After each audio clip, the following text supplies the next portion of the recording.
I still remember that night like it happened just yesterday, even though months have passed and the seasons have changed, and the flowers in my daughter's garden that I once planted with my bare hands have long since bloomed and withered away without me there to see them.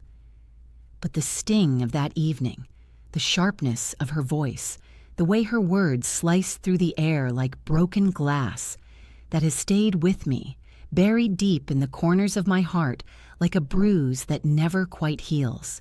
It was a Thursday evening, one of those late spring days that still carried a chill in the air once the sun went down, and I had spent most of it in the kitchen, moving slowly but steadily, my knees aching as usual and my hands not as steady as they used to be, but I still managed to roast the chicken just the way my son-in-law liked it, crispy on the outside and juicy on the inside. And I even made the garlic mashed potatoes that my granddaughter always asked for, though she rarely finished more than 2 bites. I had baked a pie, too. Apple, of course, from scratch, because it felt important to show them in the only way I knew how, that I was still useful, that I still mattered.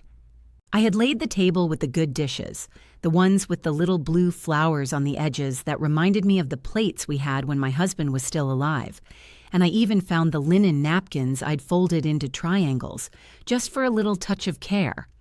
When everyone finally sat down, I took my usual place at the end of the table, smiling softly to myself as I watched my daughter pour juice for the kids and her husband scroll through something on his phone.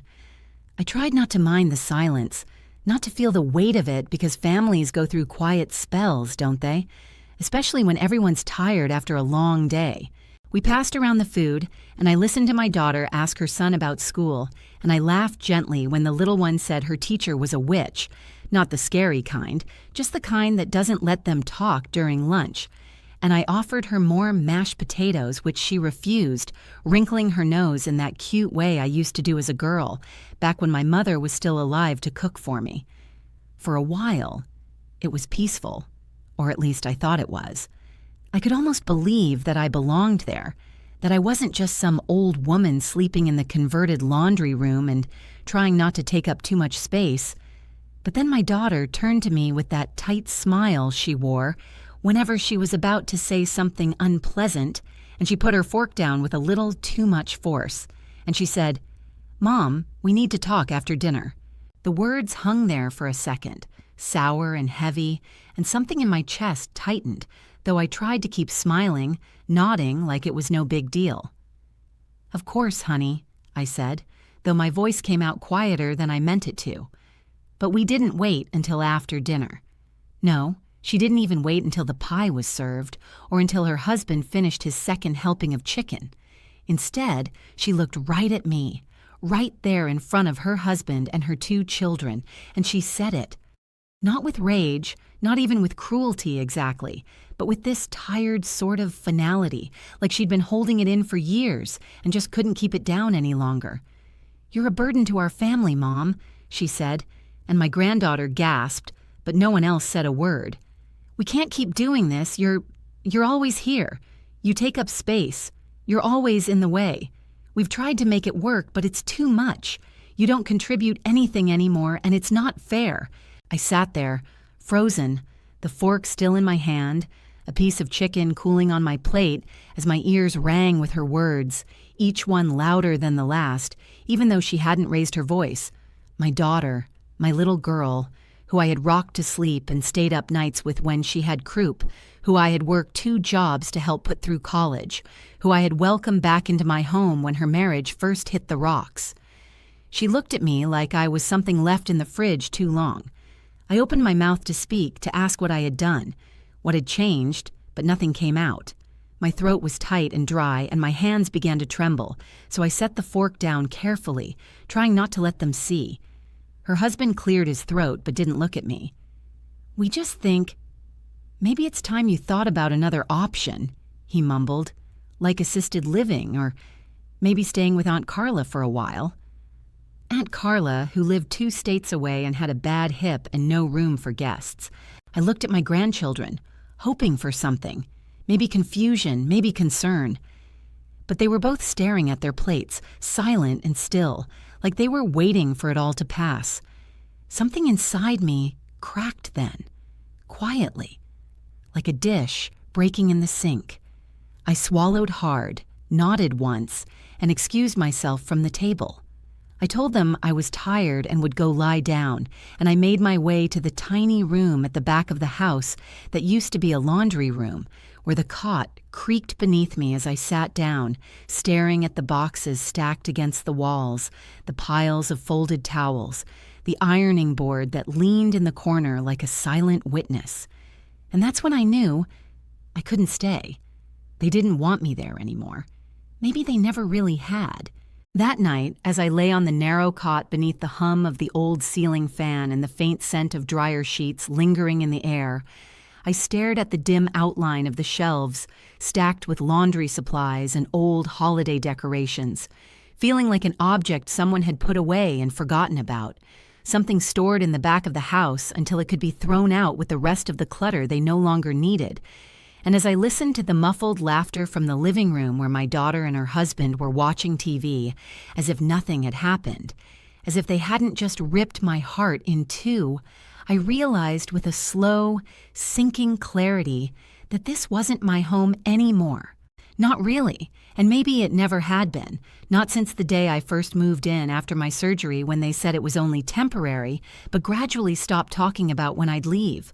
I remembered how I used to imagine this stage of my life differently, not grand or luxurious, not with cruises or expensive wine or fancy clothes, like in those commercials they play for retirees, but with peace, with quiet mornings in my own space, tending to a garden or maybe reading by the window with a cup of coffee while the sun warmed my feet.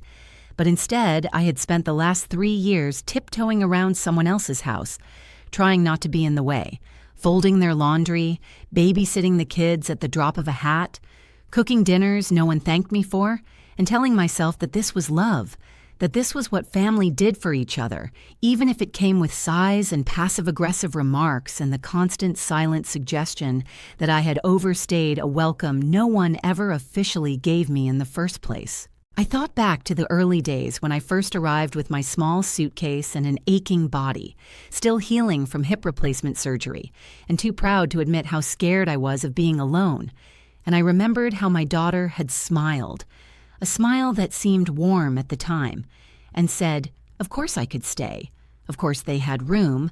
Of course they'd help me get back on my feet, and I believed her because I wanted to, because I needed to. The cot. And for a while, I told myself things were fine, even though I slept on a cot and had no door to close and no privacy to call my own. I replayed her words over and over in my mind, trying to hear them in a different tone, trying to make them sound like something less cruel. But no matter how I twisted them in my head, the meaning remained the same. I was a burden, a weight, something heavy and unwanted, dragging their lives down and taking up space that could be used for something better. And the more I thought about it, the more I realized that this wasn't just about one dinner or one outburst. This had been building for months, maybe even years, like a slow boil that had finally spilled over, and I had been too blind, too hopeful, or maybe just too desperate to see it coming. I didn't sleep that night. Not really. I just lay there in the darkness with the blanket pulled up to my chin and my hands clenched beneath it, willing myself not to cry because the last thing I wanted was for them to hear me and feel guilty. Not because they didn't deserve to feel guilty. They did.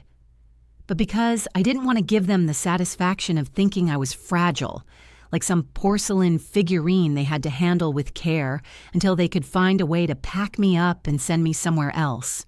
Around 4 a.m, just as the first pale light began to filter through the small window above the dryer, I got up and sat on the edge of the cot, letting the blanket fall to the floor as I looked around the tiny space that had been my prison and my shelter, wondering how it had come to this, how a woman who had once run a household, raised a child, held down 2 jobs, and paid off a mortgage, could end up hiding in a laundry room like an unwanted guest.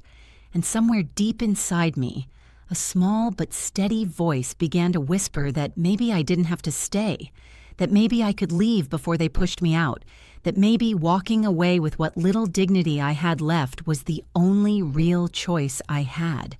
I moved quietly, not because I was afraid of waking them, but because I didn't want to give them the chance to stop me.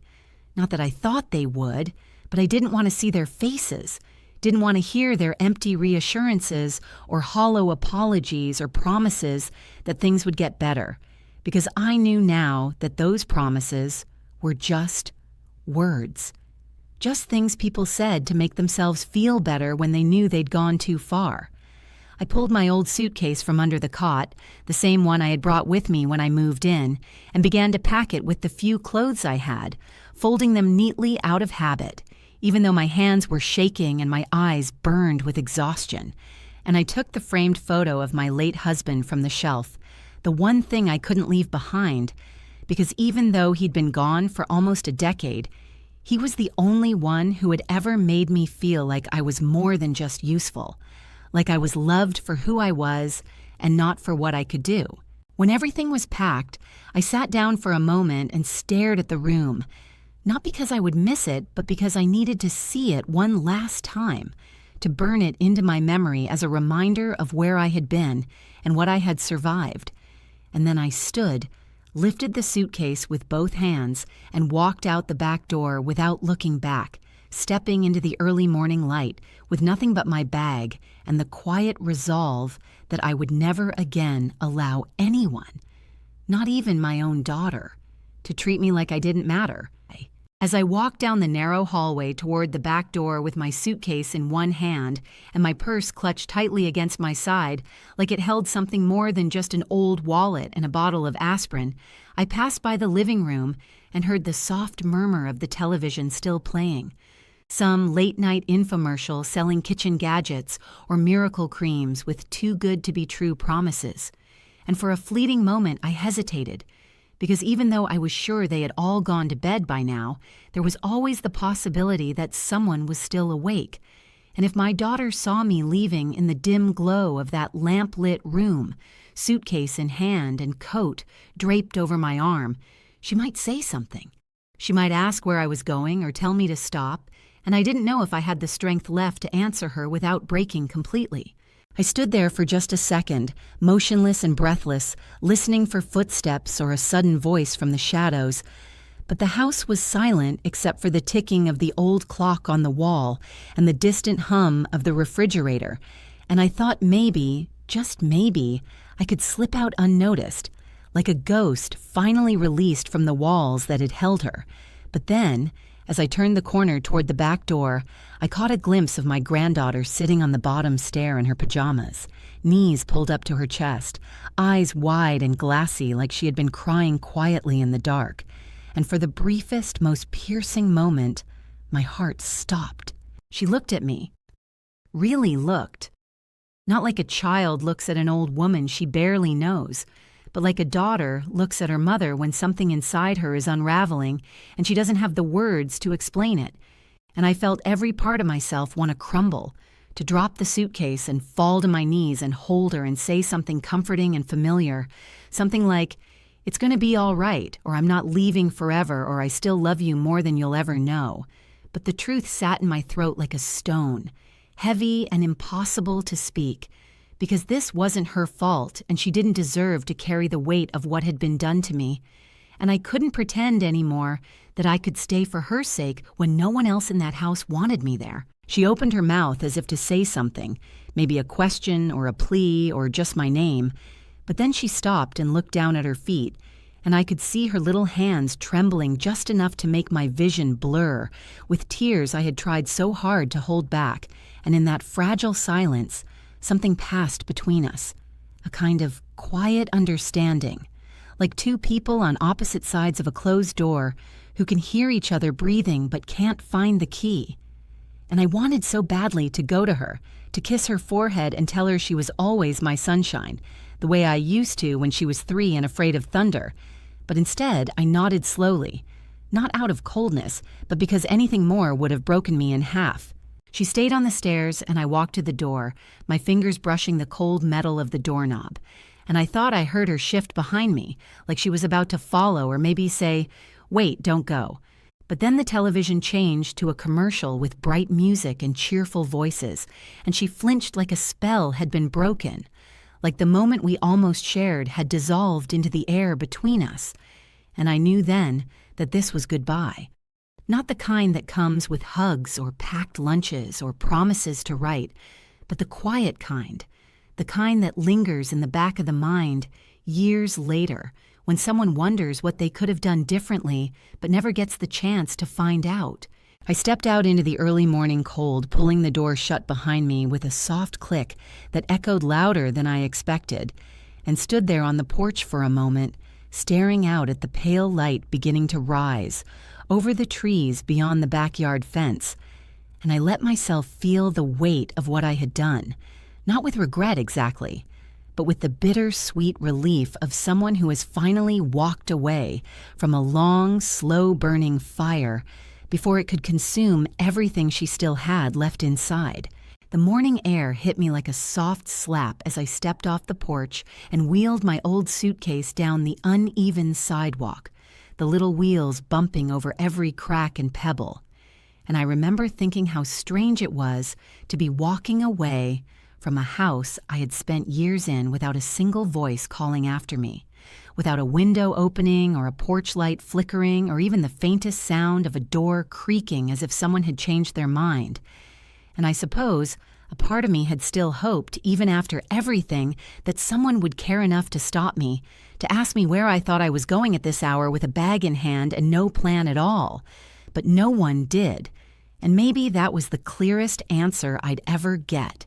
I made my way to the corner bus stop, the one near the Walgreens with the broken bench and the flickering street lamp that buzzed like an angry wasp, and I sat there as the sky turned from pale gray to soft pink, letting the morning come slowly as I wrapped my coat tighter around my body and counted the cars going by like they might hold some direction for me, some clue about what came next.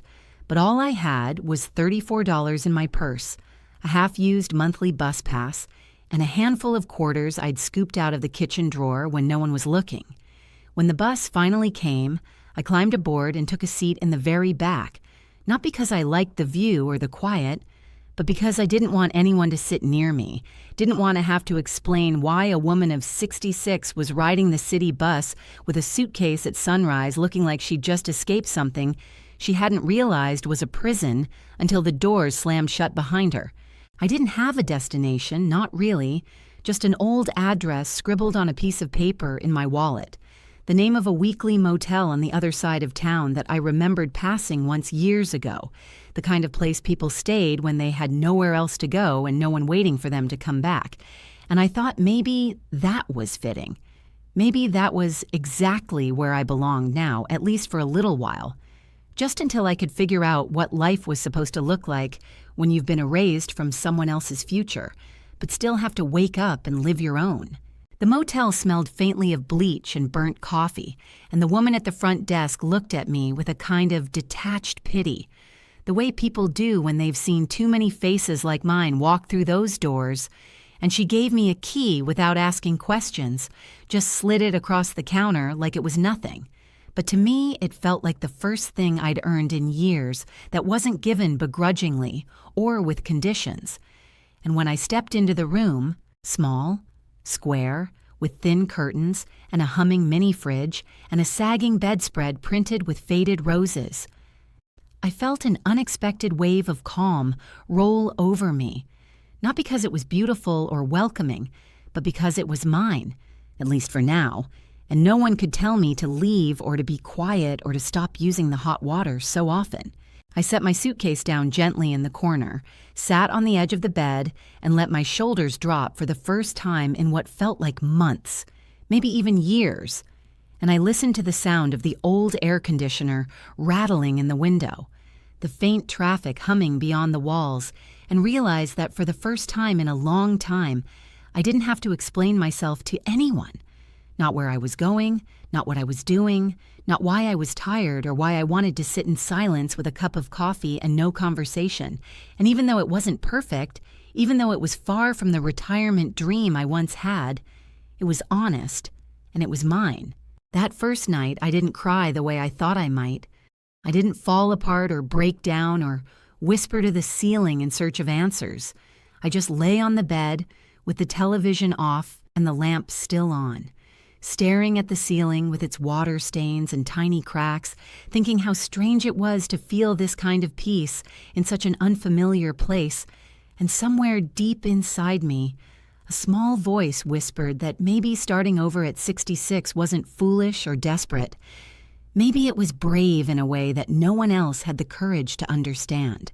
On the second evening in the motel, after a quiet walk to the corner grocery store, where I picked up a few things I could manage without cooking, a loaf of bread, a jar of peanut butter, instant coffee, a few apples, and some packets of oatmeal, I sat by the small round table under the yellowed lamp and let my fingers rest on the surface as memories I hadn't touched in years began to rise, slow and steady, like warm air rising off the pavement after a summer rain.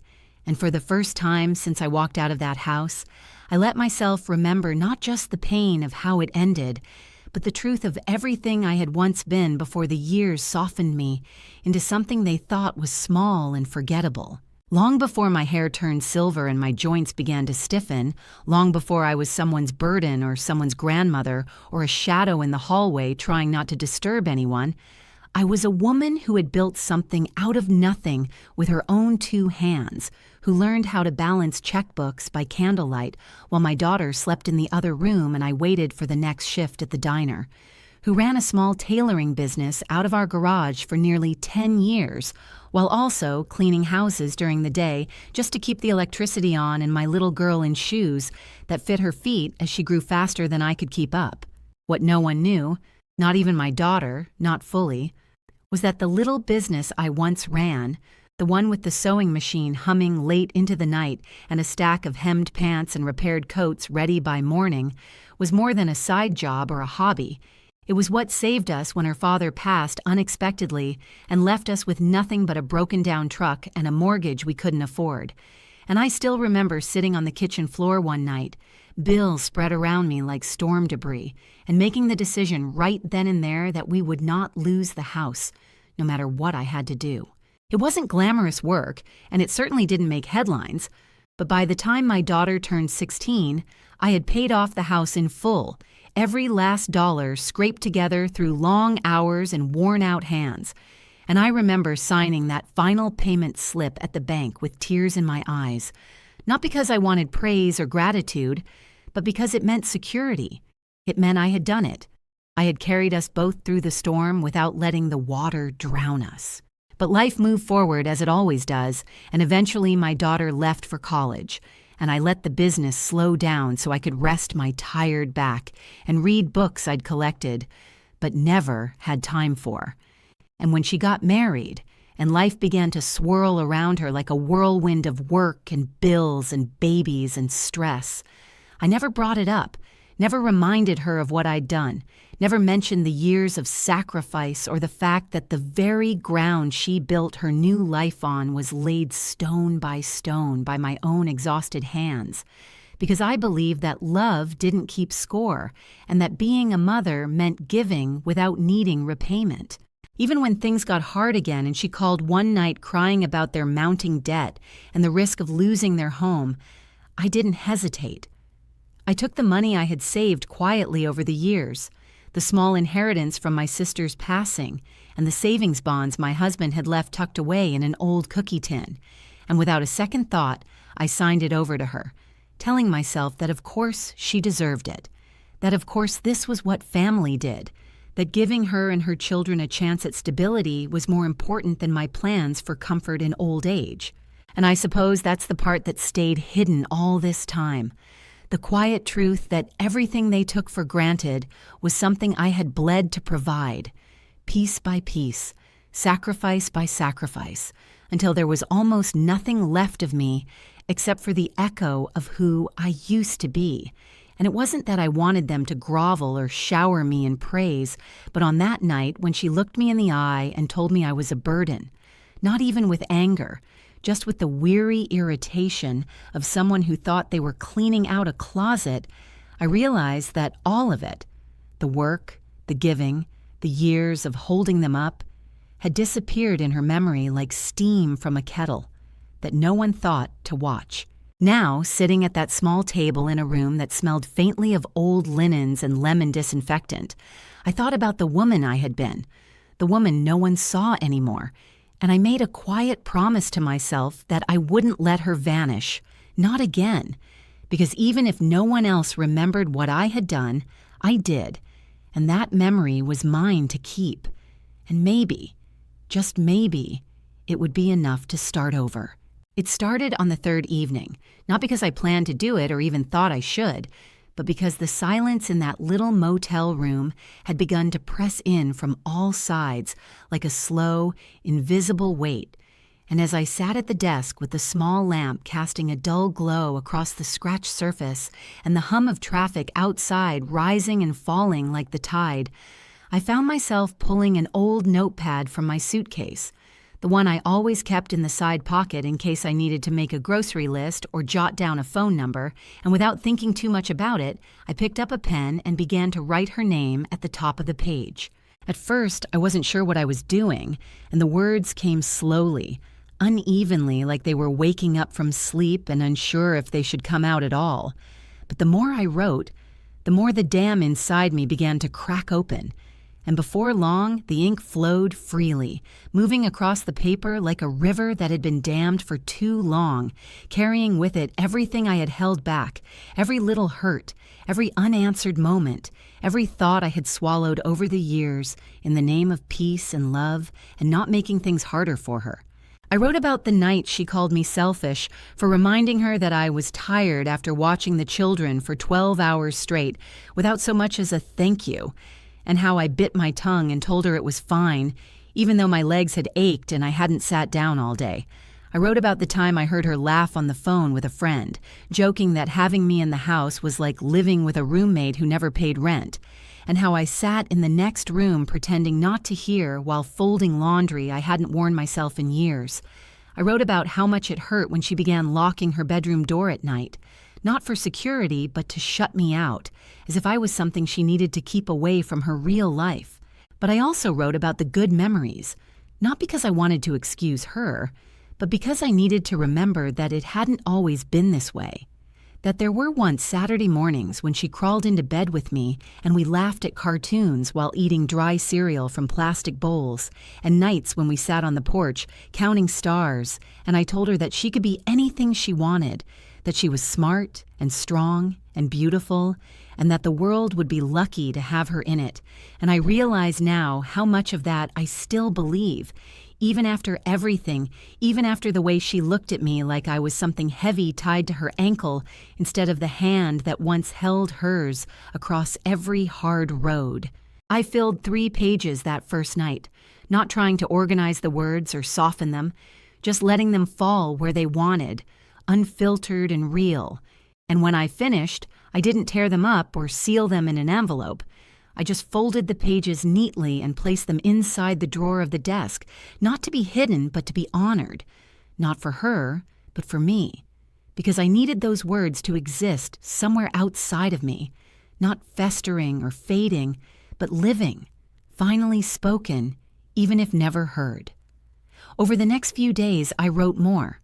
Letters to her, letters to myself, even one to my late husband, telling him that I had tried my best and hoped he would be proud of me for walking away, even though I waited far too long to do it. And with each letter, I felt a little lighter, not like the pain had vanished, but like it had been reshaped into something I could carry more easily, something that didn't press so hard against my ribs every time I took a breath. I never meant to send those letters, and I still don't, because I know she wouldn't read them the way I wrote them. She'd skim, get defensive, accuse me of being dramatic or rewriting the past. But that didn't matter, not anymore, because these words weren't for her forgiveness or even her understanding. They were for my survival, for reclaiming the parts of myself that had been buried under years of silence and sacrifice. And every time I closed the drawer after adding a new page, I felt a little more like someone who deserved to speak, even if no one was listening. It happened gradually, the way most real things do, not with trumpets or sudden inspiration, but with small moments that pile up until one of them finally tips the scale. And for me, it started on a Tuesday afternoon, just as the sun had begun to stretch across the faded carpet in my motel room, warming the little corner where I often sat with my coffee and notebook, watching the day pass in a quiet rhythm that, while lonely, had begun to feel oddly peaceful in its predictability. And I remember that I had just finished writing a letter, one that I didn't expect to reread, when there was a soft knock on the thin door and the voice of the woman from the room next to mine, asking if she could borrow a pair of scissors because she had tangled thread on her knitting needles and couldn't get it loose. I hadn't spoken more than a handful of words to her since I arrived, just polite nods in passing or a brief hello when we crossed paths in the hallway. But something in her tone that afternoon, light, unbothered, as if I were a neighbor she had known for years instead of a stranger in a sad little motel, made me pause, and I opened the door to find her standing there in a worn sweater, with sleeves rolled up, her hair pinned messily back and a half-finished ball of yarn tucked under one arm. And before I could think better of it, I invited her in without ceremony and found myself digging through the side pocket of my suitcase, where I always kept a small sewing kit, more out of habit than hope, and handing her the little folding scissors I used to carry everywhere when I still had a use for them. She stayed only a few minutes that day, just long enough to fix the tangle and compliment my handwriting, which she had noticed on the pages stacked on my desk, and by the time she left, she had offered me a slice of banana bread she'd baked in the shared microwave down the hall, laughing about how it came out a little too dry but was still better than vending machine snacks. And though I didn't eat it right away, I wrapped it carefully and placed it on the nightstand like a gift I wasn't sure how to accept. Because the truth was, I hadn't received anything from someone with warmth and no conditions in so long that I didn't quite know what to do with it. The next day, I found myself knocking on her door with the scissors in hand and asking if she wanted company while she worked on her knitting. And what followed was an hour that passed faster than any I'd had in months. 2 women sitting on the floor of a motel room with plastic chairs and faded wallpaper, talking about old jobs and recipes and the kind of stories that don't get told in family albums because they aren't glamorous, but still shape who you are.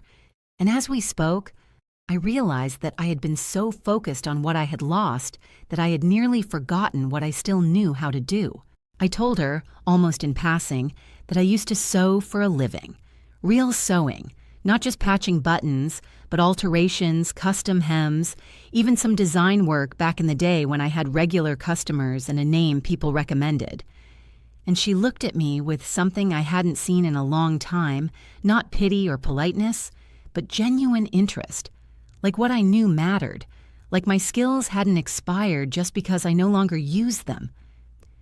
Later that evening, as I sat alone again in my room with the folded slice of banana bread still untouched and the TV muttering quietly in the background, I pulled out my sewing kit and opened it for the first time since before I moved into my daughter's house, touching the small tools like old friends, and something stirred inside me. Not a full idea, not yet, but the beginning of one, like the first line of a song you haven't sung in years, but still remember by heart once you hear the tune. The motel wasn't fancy, but it had a bulletin board in the main office where people pinned up flyers and handwritten notes, babysitting offers, odd jobs, used furniture for sale. And I thought, just briefly at first, what if I made a little sign of my own?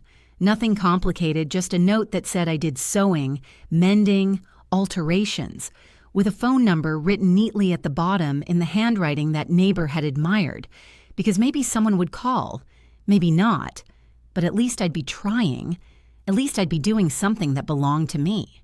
By the end of the week, the sign was hanging on the board, right next to a notice about a lost cat and above an offer to wash cars on Sundays, and I stood there for a long moment after pinning it up, my heart fluttering like it used to before the school choir performances when I was a girl.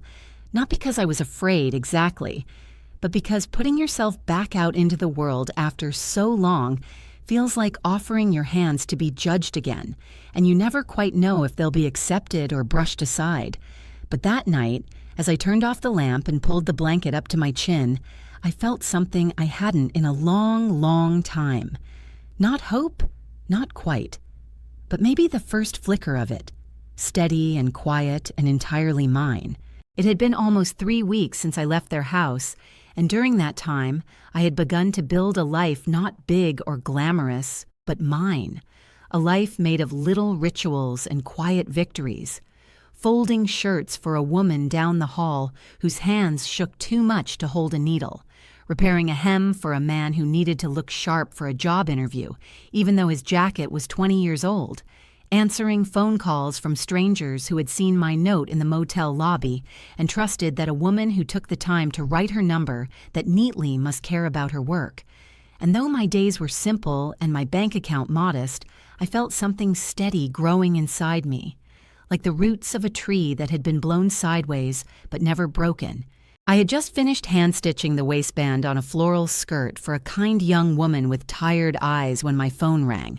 The same old flip phone I'd kept for years, never needing anything fancier. And I didn't recognize the number, but something in my stomach twisted the moment I picked up and heard the voice on the other end, soft and overly sweet, like a spoon dipped in syrup to hide the bitterness underneath. And before she even said her name, I knew it was my daughter. She didn't ask how I was, or where I was staying, or if I was safe. She just started talking about how things had gotten unexpectedly complicated, how her husband had lost his job last week and the mortgage payment was late, how the kids were home more now and money was tight, how she thought maybe it would be helpful if I could come back, just for a little while, just to help out, until they got back on their feet. And as she spoke, her words came wrapped in practiced politeness, not affection, and I heard in every syllable not a sense of remorse or realization, but calculation, like she was ticking boxes in her head and had circled back to me because all the other options had fallen through. I listened without interrupting, holding the phone loosely against my ear as I stared at the thread still stretched across my lap, and for a brief, strange moment, I felt like I was watching it all from a distance. Her voice, her problems, her sudden willingness to let me back in. And I realized with a kind of calm clarity that she didn't want me back because she missed me or regretted what she had said. She wanted me back because I had always been reliable, always available, always willing to drop everything and make their lives easier. And now that I was gone, she had discovered the true cost of losing the one person who never asked for anything in return. I could feel her waiting for me to speak, to say of course, or I understand, or I'll be there soon, but the words never came, not because I wanted to punish her, but because I had finally reached the point where I understood that saying yes would mean stepping back into the shadows I had just begun to leave, and I had no interest in becoming invisible again. So I said no. Not loudly, not cruelly, not with the intent to hurt, but with the quiet firmness of someone who had spent too many years swallowing her voice and was no longer willing to do so. And the silence that followed stretched so long, I wondered if she had hung up. But then I heard her sigh, sharp and irritated, as if I had failed to play the part she had written for me in her head, and before she could speak again, I gently ended the call and set the phone down on the table beside my scissors. For a long time after that, I just sat there staring at my hands, remembering all the times they had held her as a baby, fed her, dressed her, comforted her, worked for her. And even in her absence, I didn't feel angry or bitter. I felt clean, like someone who had walked out of a storm and was finally dry. That evening, I finished the skirt, wrapped it in brown paper, and left it outside the door of the woman who had asked for it. And as I stood there in the hallway under the flickering motel light, I smiled to myself, not because everything was perfect or easy, but because I knew now, with absolute certainty, that I would never again allow myself to be needed in a way that erased me. A few days passed after the phone call, and I thought that maybe the silence meant it was over, that she had heard my no and decided to move on, to figure out her life without trying to drag me back into it like an old coat pulled from a dusty closet when the weather suddenly changed. And though the echo of that conversation still lingered in the back of my mind, I let myself enjoy the quiet that followed, spending my days sewing simple things and making slow walks to the store, even sitting on the old bench behind the motel when the sun was out, letting the light rest on my face as if it had been waiting there just for me.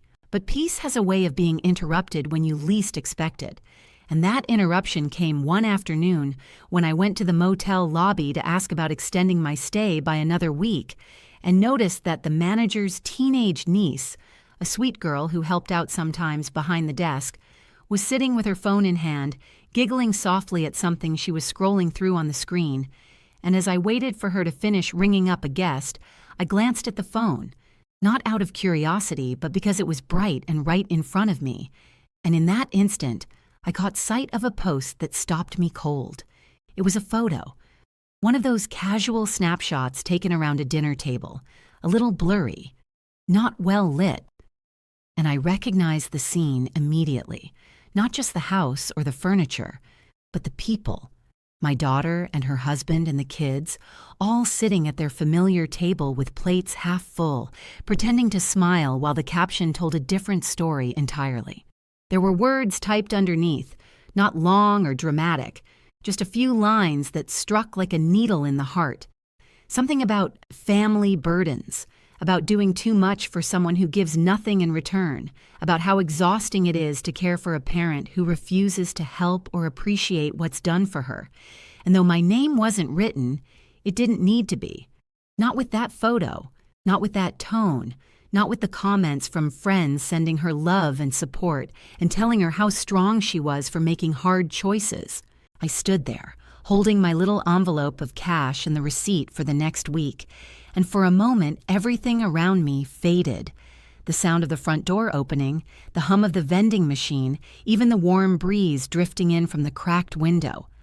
All of it vanished beneath the thudding realization that even after I had left, even after I had removed myself from their lives without complaint or conflict, they were still using me, not for chores or childcare this time, but for sympathy, for attention, for their own narrative where they were heroes, and I was the anchor they had finally cut loose.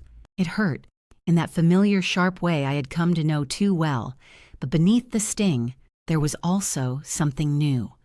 Not rage, not sorrow, but a cool, clean understanding that I was not and had never really been seen as a full person in her story. Just a role to be filled, a burden to be carried. And now that I had stepped out of the script, she had rewritten it without me, turning me into a cautionary tale for her audience to applaud. I left the lobby quietly, not saying a word to the girl or the manager or anyone else, and once I was back in my room, I sat down at the desk and opened the drawer where I kept the letters.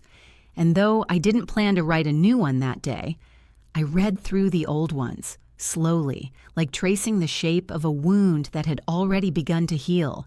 And I realized that I didn't need to defend myself, not anymore, because the people who matter, the ones who see you clearly, don't need explanations, and the ones who don't never really listened in the first place. That night, I made myself a cup of tea with the last bag from the box I'd brought from home, and I sat by the open window, letting the air drift in, carrying the sounds of cars, birds, laughter from someone's television down the hall, and for the first time in a long time, I felt something close to free. Not because the past was gone, but because it no longer had the power to pull me under. It was a Tuesday morning when I woke up with the thought already planted in my mind, firm and quiet like something that had been waiting for me to finally notice it.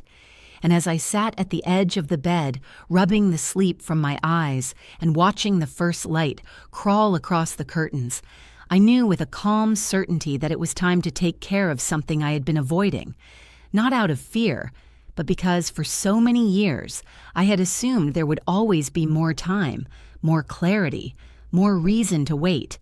but I had seen now with my own eyes and ears that waiting only gave other people the space to write your ending for you.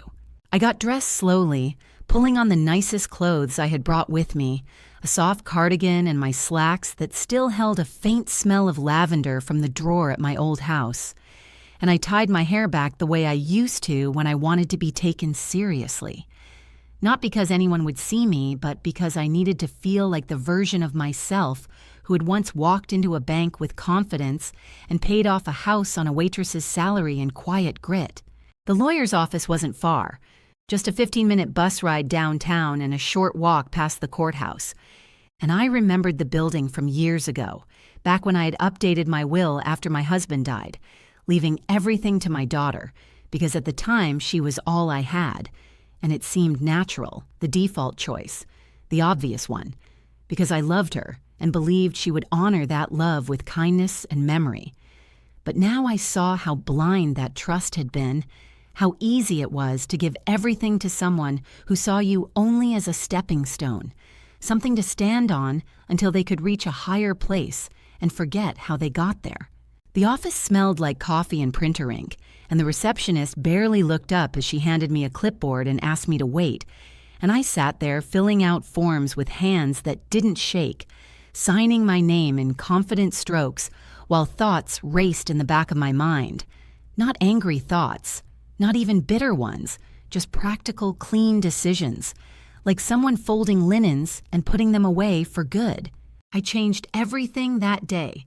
Every last line of it, removing my daughter entirely, not out of spite, but out of clarity, because I knew now that she would never need me the way I once needed her to care. And in her place, I named two people. First, the woman at the motel who had once brought me dry banana bread and sat with me in silence when I needed a friend. And second, a local shelter for women starting over. One I had once helped through a church drive, but never thought I'd have anything else in common with, and I wrote a letter to go with the documents. Not long, just enough to say that love is shown not through blood or ceremony, but through presence, and that the people who show up when you have nothing are the only ones who should be counted when you finally have something to give. When I left the office, the air felt lighter, like I had set something down I didn't know I was carrying.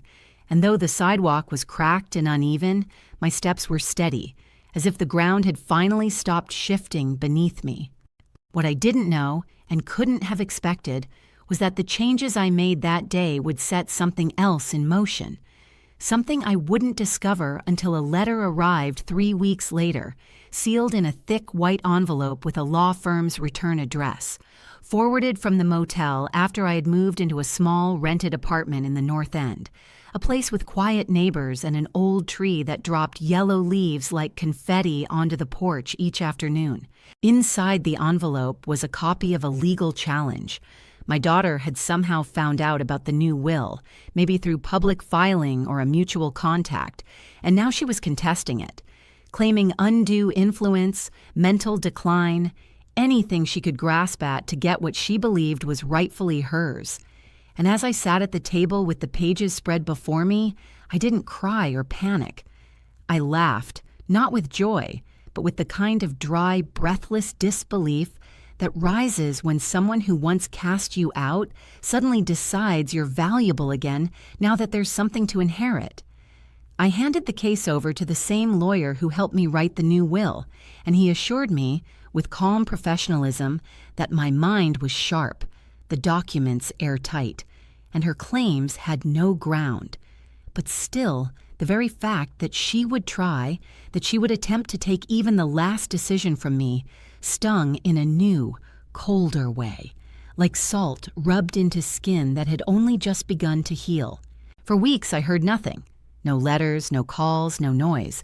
And then, one morning, I received a phone call from the woman at the motel, the one I had left part of my future to, her voice shaking with surprise and warmth as she told me that someone had contacted her about her inclusion in my will, and she hadn't known, not really, not until then, and she didn't want anything from me, just wanted to say thank you, and I told her simply that kindness should always be returned, even if it comes late.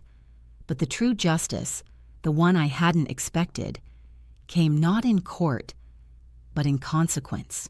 A month later, my daughter's husband was indicted for embezzling funds from his employer, something I had heard rumors about back when I lived in their home, but had never dared to believe. And when the investigation began, it turned out that some of the money had gone into household expenses, meaning the entire family was implicated in financial fraud. And suddenly, the house they had once thrown me out of was seized for back taxes, the bank account frozen, and all her online friends who once praised her for bravery in dealing with her so-called burden quietly disappeared from view. I found out about it through a local news article, short and factual, no names given beyond initials, but I knew it was them. And as I closed the browser window and sat back in my chair, I didn't feel triumph or satisfaction. I felt a deep, heavy stillness, like something had finally been set right by the world itself, not because I asked for revenge, but because the truth always finds its way to the surface, no matter how carefully people try to bury it. And that night, as I lit a small candle by the window and watched the shadows stretch across my walls, I thought of everything that had led me to this moment. The dinner table, the hallway, the suitcase, the motel, the letters, the will. And I whispered a quiet thank you to the version of myself who had chosen to walk away instead of stay and wait for things to get worse. Because she saved me. And in the end, no one else got to write my ending but me. It wasn't planned, not really, but something in the way that day unfolded made it feel like it had been waiting in the shadows all along, just waiting for the right moment to step forward. And when I turned the corner at the bus stop with a grocery bag on one arm and the weight of a long afternoon pulling gently at my shoulders, I saw her standing there. My daughter, my grown child, the one I once held with shaking hands and quiet hope. And she looked almost exactly the same and entirely different, both at once, like someone who had aged quickly without noticing and still hadn't decided whether to regret it. She didn't smile when she saw me, and I didn't either. We simply stood there, two women on opposite sides of a story neither of us had the courage to finish, and I could see the lines around her eyes, the tension in her mouth, the way her hands curled around the straps of her purse like she was holding on to something solid. And for a moment, I wondered what it was she hoped to get from this meeting. An explanation, a second chance, or maybe just a way to ease the weight of the choices she had made without ever having to say the words out loud. She started to speak first, always the one to fill the silence. And the sound of her voice, so familiar yet distant, washed over me like a memory too old to be trusted, and she spoke of misunderstanding, of confusion, of difficult times and choices made under pressure, and I let her talk, not because I believed her, but because I wanted to see how far she would go, before she finally stopped pretending this was all just a miscommunication between two people who never meant to hurt each other. When her words ran dry and the air between us stilled, I spoke. Not to comfort, not to explain, but to tell the truth, slowly, steadily, not as an accusation, but as a record, a final accounting of what had been taken, what had been said, and what had never once been apologized for. And I told her how I remembered the dinner, the silence after the words, the sound of my own breath in a room where I was no longer welcome, how I remembered packing in the dark and walking away, not with drama or anger, but with a kind of quiet grief that had lived inside me far longer than I ever admitted.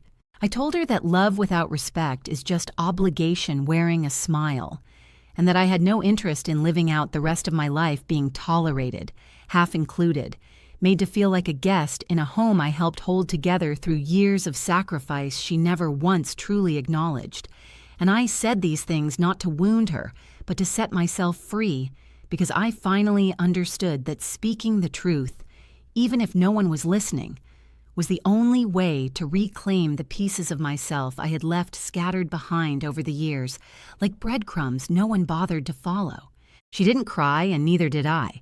We simply stood there, the street noise rising around us, the traffic flowing by, as if this confrontation was just another passing moment in a world that would keep moving whether or not we fixed anything between us.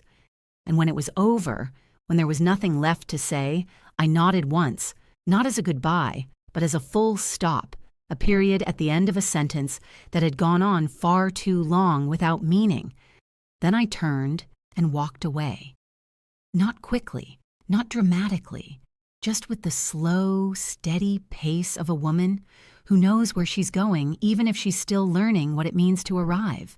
That evening, after the meeting that had hung in the air for so long like a storm cloud finally allowed to break open, I returned to my little apartment with my grocery bag in one hand and a strange lightness in my chest that I hadn't felt in years, a feeling I couldn't name at first, only recognized by the way it made me move more slowly, more deliberately, as if every step now belonged entirely to me and no one else, as if the very act of walking through my own door was something to be savored instead of rushed through like an afterthought at the end of someone else's needs. The kitchen was small, barely wide enough to stretch both arms without knocking something over, but it was mine. The chipped counter, the old oven that ticked as it preheated, the spice rack I'd found secondhand and stocked with only what I truly liked. And I placed the grocery bag down gently on the counter, pulling out a bag of flour, a jar of yeast, a carton of eggs, and a stick of butter wrapped in foil, each item lined up like something sacred, not because they were expensive or fancy, but because they were chosen for no one's comfort but mine. I hadn't baked in years, not properly, not without a reason or a request, and as I mixed the dough with both hands, my sleeves pushed back and flour clinging to my fingers, I thought about how many loaves I had made for other people. Birthdays, holidays, dinners where I was invited not as a guest, but as the cook, the help, the one expected to keep traditions alive while everyone else sat and smiled, and how, this time, no one would walk in and ask when it would be ready, or if there was another kind of bread because someone didn't like wheat, no one would pick at it absent-mindedly while complaining about their day, and no one would expect me to clean up when it was done. The smell filled the apartment slowly, rising from the oven in soft waves of warmth and memory, and I stood in the doorway watching the top of the loaf brown and crack, and I felt a deep, steady satisfaction settle in my stomach. Not pride, not nostalgia, just presence, like I was fully inside my own life for the first time in a very long while. When it was done, I let it cool only slightly before slicing into it, steam curling into the air as the knife passed through the golden crust, and I spread a little butter across the first piece, watching it melt into the soft center. And I sat down at the kitchen table, my hands resting on either side of the plate, and I took a bite. Not because I was hungry, but because I wanted to taste what it meant to make something just for myself, with no performance, no audience, no silent demand for more. It tasted like comfort, like choice, like quiet strength that doesn't need to be proven or praised. And as I sat there chewing slowly, I closed my eyes and listened to the soft sounds of the evening around me. The ticking of the oven, the hum of the fridge, the faint music drifting in from a neighbor's window. And I realized that for the first time in what felt like a lifetime, I didn't owe anyone an explanation, a favor, or an apology. I was simply living. And for now, that was enough. It's been almost a year since I walked out of their house with a suitcase in one hand and a silence in my chest that felt heavier than anything I could carry. And yet now, sitting on the porch of my small rented apartment with a cup of warm tea in hand and a soft breeze rustling the pages of a paperback resting on my lap, I feel more alive than I ever did inside those walls, more whole than I ever thought possible after being told I was too much, too old, too inconvenient to be loved without condition. The days pass quietly now, not without their ordinary struggles. Groceries to budget, an aching knee that never quite lets me forget the years I worked standing on my feet. But even those small discomforts feel manageable in a life that I own fully, where I answer only to myself, where I wake up each morning knowing that I owe nothing to anyone who can't look me in the eye and see me for who I truly am, not just for what I can offer or how easily I disappear when they're done needing me. The sewing has slowed, not because I've stopped, but because I've chosen, carefully, what I say yes to. Small projects, kind people, things that give me pleasure rather than pressure. And now, when I open my front door to find someone standing there with a torn hem or a hopeful smile, I decide if I have the time or the energy. And when I say no, I no longer feel guilty, because I've finally learned that boundaries are not cruelty. They are care. For myself, first and foremost. And sometimes I still write letters. Not to her anymore, not really, but to the younger version of me who never believed she could walk away, who thought her love had to come with sacrifice, that motherhood meant disappearing quietly into other people's lives and calling it purpose. And I tell her, thank you, again and again, for choosing to leave when it hurt most, for giving me back the years I thought I had already handed away. About 2 months ago, a letter arrived in the mail. No return address, just my name written in tight, nervous handwriting I hadn't seen in almost a year. And though I recognized it immediately, I didn't open it right away, didn't rush to read the words she had finally decided to send, because I no longer felt pulled by the need to explain or forgive or fill in the silence between us with more effort than she ever made herself. Eventually, I did open it. Late one night, by lamplight, with the window cracked open and the sound of the wind whispering through the trees. And it was exactly what I expected. An apology that didn't sound like one, full of justification and vague phrases about the past being difficult and decisions being complicated, with a final line asking if maybe we could talk sometime, just the two of us like nothing had happened, like we were simply out of touch, not torn apart by cruelty dressed as practicality. I didn't write back. I didn't need to. Some letters are better left unanswered, not out of spite, but out of peace. Because some things, once broken, should stay broken, not as punishment, but as protection. And I finally understood that saying no to her wasn't closing a door. It was opening one for myself, one that led to a life of dignity, quiet strength, and the kind of freedom that can't be taken, only claimed. These days, I smile more. I talk to my neighbors. I plant herbs in little pots on the porch. I listen to old records on a player I found at a thrift shop for $10, and I hum along like I used to when the world still felt full of promise. And sometimes, in the middle of a sunny afternoon, with nothing pressing to do and nowhere I'm expected to be, I close my eyes and feel the warmth on my skin, and I know, with a kind of steady, quiet joy, that I didn't just survive. I won.